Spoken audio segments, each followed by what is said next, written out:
Alors, je dis ça parce que je crois, Jeanne, que vous avez recherché tous les différents types de carburants possibles. Absolument, c'est vrai. Et il y a des trucs étonnants. Il y a des trucs étonnants. L'huile de friture, par exemple. L'huile de friture qu'on Absolument. fait pour faire nos frites. Oui, là, ce que vous Ça trouvez doit dans la sentir restauration, bon. l'huile de friture, tout ça. Alors, ça sent le graillon, par contre. Ah bah oui, Effectivement, ça quand fait vous Tu roulez utilises la ça voiture. absolument. Bonjour, une grande frite, s'il vous plaît. Hop, c'est ma voiture. Absolument. Donc ça fonctionne. Par contre, c'est complètement illégal, je préfère le préciser. Donc voilà. Mais vous pouvez quand même essayer pour les plus obstinés, ça fonctionne. Attendez, mais si ça marche, pourquoi c'est illégal? Pourquoi on n'aurait pas le droit de mettre ça dans la voiture Parce si que ça ça marche? pue. Est-ce que vous ne payez pas les taxes de carburant avec ça? Ah oui, non, mais d'accord, mais bon, si ça marche. Ah. Bah oui, ça marche, mais. Mais vous ça ne marche, payez pas mais de faut taxes, pas peut-être. de- Je peux la prendre direct comme ça. Hop, je la mets. Et... Alors, vous la filtrez parce que je suis pas sûre que le reste de frites soit très bon pour le moteur. Hein, donc, D'accord. filtration, il faut quand même du matériel pour faire tout ça. Et bon, on Donc, aura appris ça. Moi, je savais pas. Vous saviez ça, vous, Dominique? Non, non, non. Ah.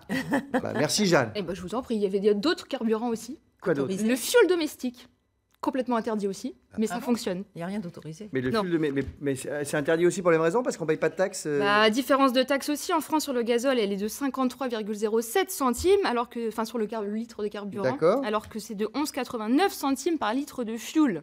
Donc, Ah oui. si vous faites 20 000 km au fioul, vous économisez 550 € par rapport au Ah oui, gazole. mais donc c'est économique, donc on a presque envie de faire ça. Mais c'est Oui, pareil. mais ne Est-ce que le faites pas. moteur est fait pour ça? Bah, c'est pareil, ça. Oui, ça va encore, mais si la douane vous arrête, par contre, c'est cauchemar. Mais comment ils le voient? Eh ben, ils peuvent regarder votre essence, et comme le fioul, c'est rouge, Voilà, on l'appelle le rouge. Ah, on l'appelle- voilà, ça vous s'appelle- roulez au rouge, On absolument. l'appelle le rouge et ça a légère tendance à colorer Voilà. l'ensemble des tuyaux.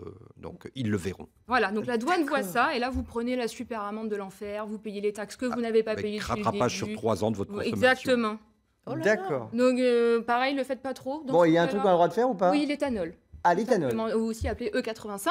Ah. C'est- Voilà, donc ça, c'est très écologique, c'est fait à base de plantes, comme on a vu tout à l'heure, comme la betterave, le maïs, tout ça. Le soja. Le Et soja, oui, et je absolument. crois que d'ailleurs, on avait une question de notre ami Arthur. Qui Très nous a bien. envoyé un selfie sur le bioéthanol. Comme quoi, vous nous écoutez déjà hier, Oui, vous c'est regardez hier, C'est à vrai. la première, et Ah paf, oui. il a déjà envoyé un selfie, le monsieur. C'est magnifique. Il est très fort, Arthur. Et... Bonjour, je m'appelle Arthur, je viens de Bernay dans l'Eure. Beaucoup de gens cherchent à rouler écolo et je voudrais savoir s'il était possible de convertir n'importe quel modèle essence au bioéthanol.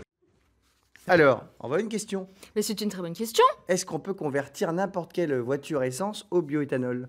Alors, il faut d'abord acheter un kit de conversion en fait pour pouvoir rouler à l'éthanol qui permet à votre moteur et vos injecteurs de reconnaître le produit en fait. Donc, c'est très important de pouvoir faire cette modification de moteur. Ah, pour dire au moteur, attention, ce Attention, n'est pas de l'essence, ouais, c'est du exactement. bioéthanol. Voilà, et Mais que je crois tout qu'on a un fonctionne petit reportage là-dessus. Oh, mais très On va bien. regarder ça tout de suite. Non, ce garagiste ne télécharge pas une vidéo sur Internet. Quentin Briguel récupère les fichiers constructeurs d'un véhicule pour les modifier et le rendre compatible à l'E85. C'est ce qu'on appelle la reprogrammation. Tout se fait par informatique, sans aucune intervention sur le moteur. L'éthanol, c'est déjà un carburant qui est présent dans le samplon aujourd'hui.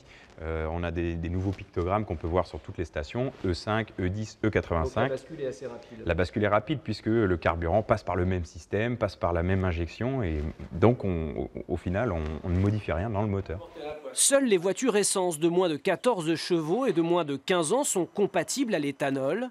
La reprogrammation terminée, la reprise en main se fait en quelques minutes. Là le véhicule donc, il est compatible maintenant à l'E85. Si vous n'en avez pas sous la main à disposition, vous remettez de l'essence. On peut remettre de l'essence normale, il n'y a pas Voilà, de il n'y a aucune préoccupation à avoir là-dessus. Le moteur supporte désormais le 85 et le samplon dans n'importe quelle proportion. Prix de l'installation 376 €. Bon, je pense qu'en 3-4 mois, ça va être amorti. Je fais 20 000 km par an. Donc je pense qu'en 3-4 mois, ça va être amorti. Hein. De fait, le 85 coûte en moyenne 2 fois moins que l'essence. À peine sorti du garage, direction la pompe la plus proche. Le 85 s'affiche à moins de 60 centimes le litre. Donc là, monsieur Tison, 20 €. 20 €, oui, pour presque 34 litres. Donc même s'il y a une surconsommation, c'est bénéfique. On vous parle de surconsommation? Oui, il faut compter à peu près 20% de plus. Le bioéthanol, moins polluant mais gourmand en terres agricoles, n'est pas certes la solution miracle. Dans la Manche, seules 5 stations proposent de l'E85. Mais la filière, créée il y a 10 ans, pourrait se développer à la faveur de la hausse actuelle des prix du carburant. Elle a raison, Lily, pendant le reportage. Elle dit, mais je comprends pas. Pourquoi tout le monde ne passe pas au bioéthanol, Dominique? Parce qu'en fin Allez, de hop. compte, on a surtout un parc de véhicules diesel et comme vous l'avez entendu dans le reportage, ce sont les véhicules essence de moins de 15 ans. Ah oui, mais les gens ont plus de diesel en France que l'essence? Oui, parce que ça a été une politique pendant un moment donné C'est et vrai, ouais. maintenant on voudrait faire une transition qui est un petit peu mal passé dernièrement. Puisqu'il D'accord. y a l'alignement des tarifs aussi. Bon, eh bien, merci beaucoup, Dominique. En tout cas, on aurait appris plein de trucs encore aujourd'hui ouais, grâce ça, à Jacques, c'est grâce à fort. Élie, grâce à Dominique. C'est un peu le but de cette émission, à vous apprendre plein de choses. Si vous aussi, vous avez des questions, comme Arthur, sur le bioéthanol ou sur n'importe quel sujet, envoyez-nous vos questions, soit par email, soit avec un petit selfie vidéo à ensemblenormandie@francetv.fr. C'est notre adresse.